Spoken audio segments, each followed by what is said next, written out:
Hello everyone, good morning. আজকে যাচ্ছে মনো চুল কাটাতে। এদিকে আমরা দেখো ওইটা বসছি গাড়িতে, এখন যাইতেছি উপরে। যাওয়ার পরে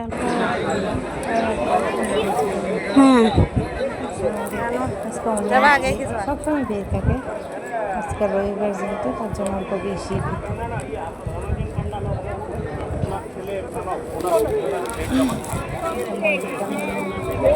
তো ওখানে মন্দিরে যাওয়ার পরে মনটা একদম শান্ত, যতই ভাবনা চিন্তা মানে আসেই না কিছু,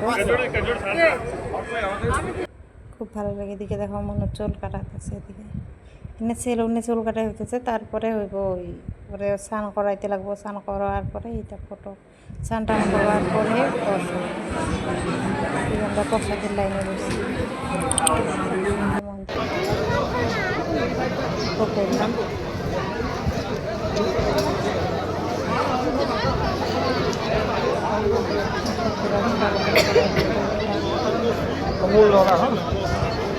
তারপরে ঘরে চলে এসে ধর মনে চুল কাটার পরে নিলাম আইসক্রিমে না দই খাইতে।